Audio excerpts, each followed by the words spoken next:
Bon, en préparation de la session de dimanche. Il va falloir s'occuper un petit peu de cette MG. La semaine dernière, j'ai remplacé l'alternateur qui arrivait à bout. Il a un petit peu de mal à charger au-delà de 12 volts. Donc, bah, autrement dit, il chargeait vraiment plus grand-chose. Et comme elle est prévenante, elle me prévient cette semaine que manifestement, il y a un souci sur l'étrie de frein arrière droit. Puisque en arrivant... la dernière fois que je l'ai utilisé, je me suis rendu compte que ça puait sévèrement la garniture cramée et que la roue était particulièrement chaude. D'ailleurs, il y avait un petit peu de fumée qui s'échappait de cet endroit, donc ça lève le doute là-dessus. Au début, je me suis un petit peu alarmé en me pensant que ça pouvait être l'embrayage vu l'odeur, mais bon, là, pour le coup, ça a levé mes doutes. Donc, il va falloir dégripper ça parce que sur circuit, ça va mal se passer sinon. Allez, go. Bon bah finalement j'ai rien à vous montrer de particulier puisque finalement j'ai démonté l'étrier, pas le piston par contre, puisque je me suis rendu compte que il s'engageait super bien, qu'il tournait sans difficulté. Donc j'ai quand même été passer un peu de WD-40 sous le joint cache-poussière. J'ai graissé les coulisseaux. J'ai bien nettoyé les portées des plaquettes pour qu'elles puissent coulisser librement. Et j'ai remonté tout ça et après avoir testé, j'ai pas eu de problème particulier. Donc on va dire que c'est résolu, même si j'avoue que le problème m'échappe un petit peu. Ça arrive. Ouais, c'est un peu bruyant là. Mais bon, ça m'empêche pas de vous expliquer en gueulant un peu qu'on est en chemin vers Laquais. C'est un circuit pas très loin de Lyon, vers Bourbon-Jallieu pour ceux qui connaissent. Et on va y faire rouler notre MGF. J'imagine que vous aviez déjà compris que c'était elle, vu le boucan. En fait, j'ai enlevé un insonorisant derrière parce que j'avais besoin de caler une caméra. On a de la chance, il fait super bon encore aujourd'hui. Je pense qu'on va avoir une piste sèche, à moins qu'il y ait beaucoup de brouillard sur place, mais on va voir. Eh oui, je vous ai mis directement dans le bain de cette session circuit sans même vous saluer, ce que je fais maintenant. Salut! Ceci étant fait, je vous embarque avec moi pour vivre quelques moments de cette excellente expérience qu'est la pratique du circuit en voiture. Dans notre cas, dans une configuration rigoureusement conforme à celle de route, puisque cette MGF est mon véhicule au quotidien, tout comme mon X318IS mené comme d'habitude par Haeckel. Nous voilà donc arrivés dans les stands en ce dimanche matin avec cette petite pointe de tension qui monte comme à chaque fois de prendre la piste. On a évidemment super bien préparé les voitures à cette occasion.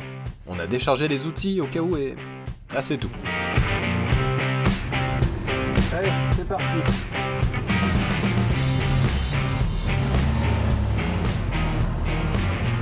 Le premier tour est l'occasion de reprendre ses marques en douceur et sans s'infliger de chronométrage. De toute façon, les freins et les pneus sont froids, faut donc pas en espérer des performances quelles qu'elles soient. Sur ce circuit du Laquais, à l'occasion de cette journée de roulage libre, 2 plateaux de véhicules se succèdent toutes les 20 minutes. Il faut donc essayer de tirer le meilleur parti de chaque session, sachant que 4 seront prévus. C'est la 3e fois que je viens sur ce tracé, ayant précédemment roulé en 325 IE36, 535 IE39, plus quelques tours en C36 AMG, C55 AMG et cette même MGF. C'est parti pour un premier tour rapide après celui d'échauffement. Je vais profiter de celui-ci pour vous décrire brièvement le circuit et ses difficultés. On arrive ici dans la grande ligne droite où se situe la zone de début de chronométrage, ici gérée par une application sur téléphone. Dans cette ligne droite, on pourra approcher les 160 km/h chrono avec notre MGF et beaucoup plus avec une voiture mieux dotée mécaniquement. Il faut être attentif dans les 100 derniers mètres avec un léger gauche suivi d'une épingle à droite, zone la plus lente du circuit. Le plus ardu dans cette épingle est de passer efficacement la puissance au sol pour ensuite se propulser dans une petite montée, suivie d'une descente qui peut intimider les premiers tours mais qui se négocie à bloc.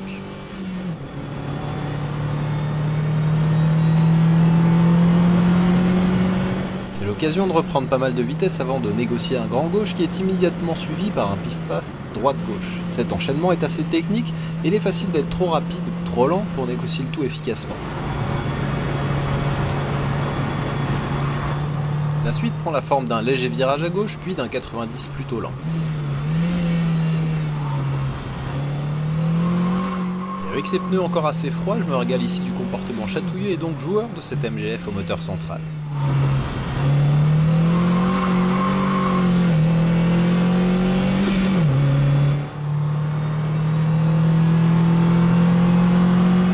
virage à droite bien dégagé est suivi par une parabolique en léger dévers, le plus long virage du circuit qui se termine par le deuxième pif-paf, situé en descente.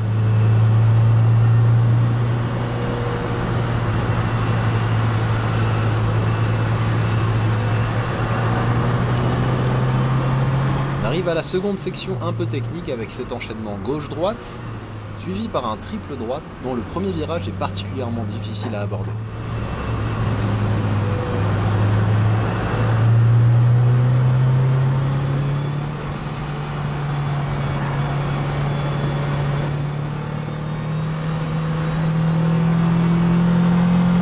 Nous voilà dans la grande ligne droite pour la fin de cette première boucle.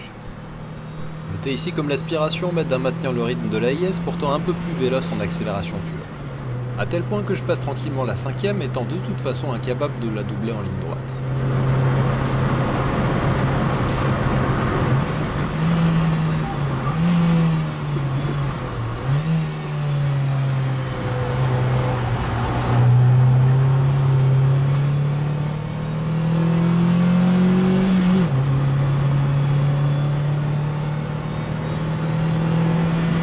La prise de roulis très limitée de la MGF ainsi que son poids inférieur et au centre de gravité bien plus bas lui donne un net avantage dans les enchaînements. Ça va nous donner l'occasion de passer devant pour rouler plein pot.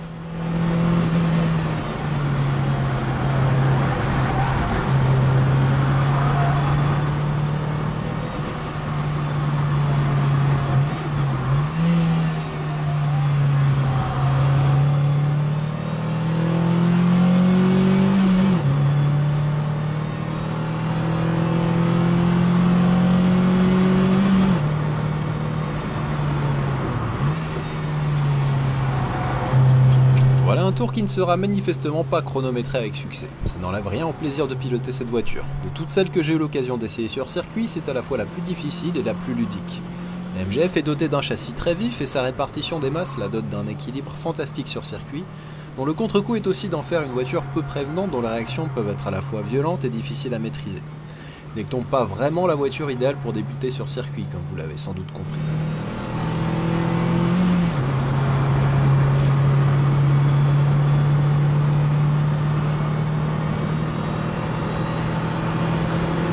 Durant ces sessions libres, vous tomberez sûrement sur des véhicules nettement plus véloces qui vous donneront l'impression d'être en panne sur le bord de la piste.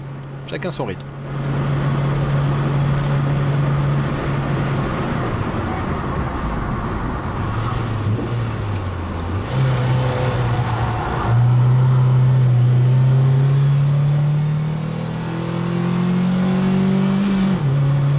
Lors de ce troisième tour, les pneus et les freins sont désormais parfaitement en condition pour tirer le maximum de la voiture. Pour profiter encore plus de la matinée et filtrer le moins possible les réactions de la voiture, j'ai par ailleurs désactivé l'assistance de cette direction, d'où le voyant rouge allumé sur le combiné d'instruments.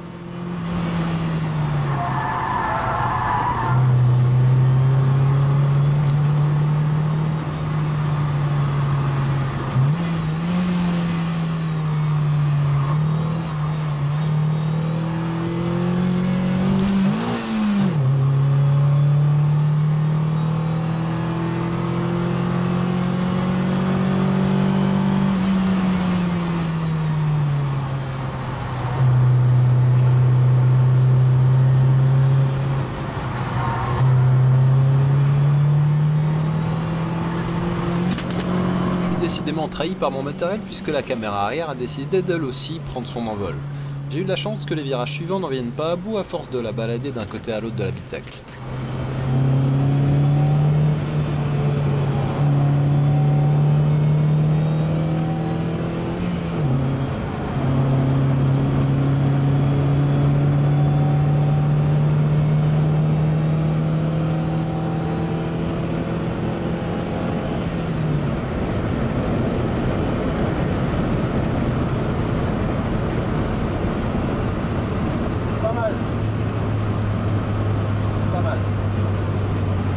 Ouais.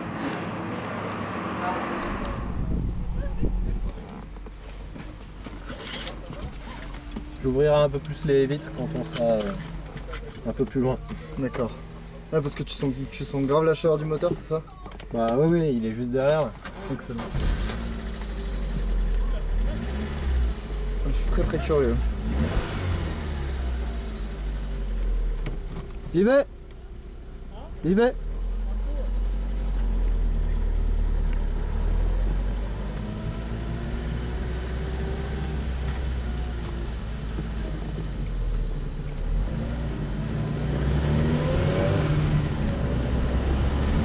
Ils ont un pack de golf.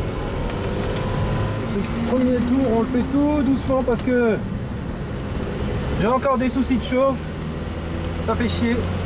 J'ai mon huile qui tient pas la cadence, on dirait. Ou alors elle déjauge, je sais pas trop. Donc on va essayer de faire quelques tours tranquilles à chaque fois.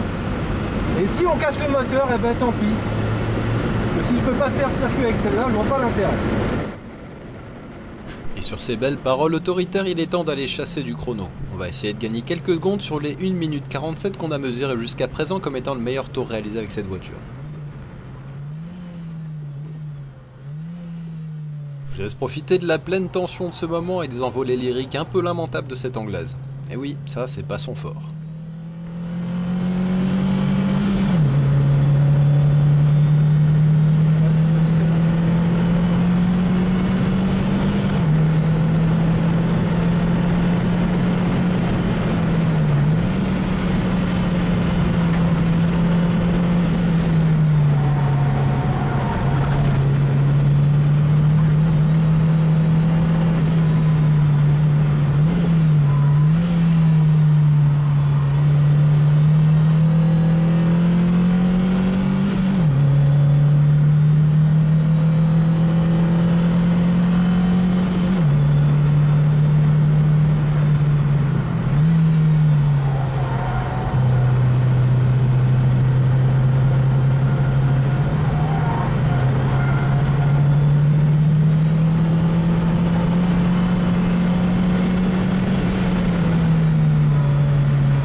Clôture cette série de tours avec un meilleur temps d'1 minute 42 et 80 centièmes. C'est nettement mieux, mais je sens que la voiture peut encore faire bien mieux, car je suis assez brouillon notamment sur certains freinages.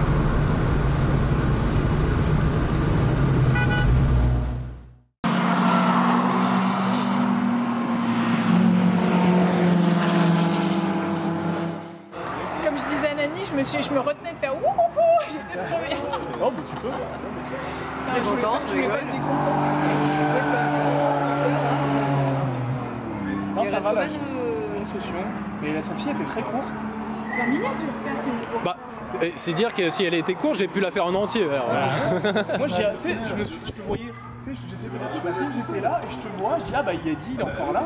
Et j'avais déjà commencé à décélérer, je dis, ah bon, bah, de toute façon, on sort, on va sûrement sortir là. Donc, et là, je vois le mec qui dit dernier. moi, je me suis fait un tour bonus en me disant, bah, de toute façon, maintenant, je vais monter dans la salle d'Eichel et on a la moitié de la session, quoi. Pas du tout. C'était fini, en fait. Caler la durée de la session sur ton moteur. C'est sympa. C'est très sympa de leur part. Hein. Avec laquelle Ah bah Dave, il a un de monter avec toi. Ouais, j'ai fait un tour entier en claquant. Est-ce Ouais, bah ouais. on bah là, peut rentrer chez nous Quand même, Bah oui, sur la route, il n'y a pas de problème. Plus Hein. rapide que ce matin. Ah ouais.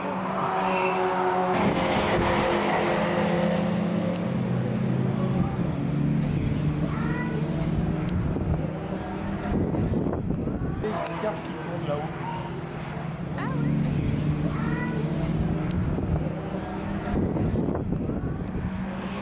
Enfin, après, t'as un effet de vitesse aussi.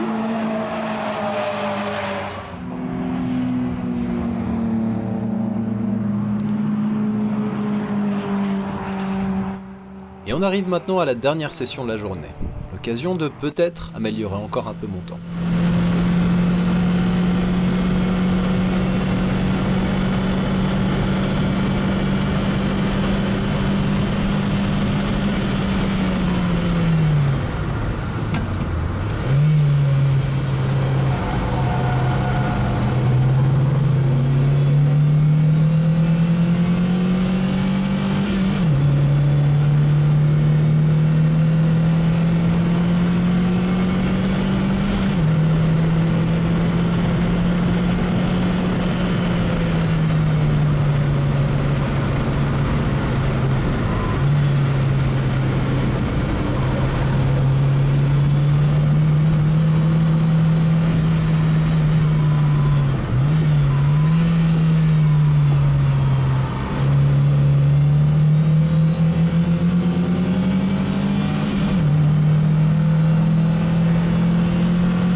Pas sûr qu'on puisse vraiment parler d'un progrès. J'aurais gagné 2 centièmes. Ouais. À dire vrai, je pensais à cette occasion vraiment pouvoir batailler dur entre la BMW 7MG, mais l'anglaise est finalement nettement plus rapide. C'est avec une Xara VTS que j'ai finalement le plus roulé. Je vous passe ici un tour réalisé à bord de la 318IS. L'ambiance est assez différente, mais surtout les réactions de la voiture aussi. Avec le moteur à l'avant, les appuis sont bien plus avancés et les freinages moins délicats. A défaut d'un moteur à l'arrière, cette IS6 peut tirer parti d'un différentiel autobloquant qui améliore assez nettement son comportement général. Ce qu'on peut surtout retenir de cette nouvelle sortie circuit, c'est que, comme on peut le voir ici, la BMW est vraiment plus endurante que la MG. Je dois ici faire un tour au ralenti pour que la température d'huile ne crève pas le plafond. La bavaroise, elle, peut continuer à tourner toute la journée. Ça fait maintenant 3 sessions qu'Eichel la pousse dans ses derniers retranchements sans qu'elle ne bronche d'un iota. De mon côté, le radiateur d'huile ajouté il y a 2 ans a certes amélioré la situation, mais elle ne me permet toujours pas de profiter pleinement d'une matinée de roulage comme celle-ci. Il se pourrait donc que, si vous avez envie d'une MGF orange, vous puissiez dans les mois à venir trouver chaussures à votre pied.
Si vous voulez débuter dans la pratique du circuit, c'est plutôt avec une BMW comme celle-ci que je vous conseillerais de le faire.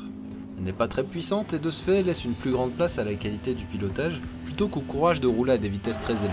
Quant à sa fiabilité, je crois qu'elle a largement fait ses preuves. Pour ce qui est du coût, il est clair que ce n'est pas gratuit, avec 130 € la demi-journée sur ce tracé et en y rajoutant l'usure du véhicule. Cependant, à ce sujet, vous seriez étonné de voir qu'au final, l'usure des pneumatiques et des freins est significativement moins importante qu'on le croit au premier abord. Alors si ça vous tente, la prochaine fois, faites-moi signe qu'on aille faire quelques tours là-bas. Et n'oubliez pas, derrière la colline, personne ne voit si vous faites du drift ou non. Ciao!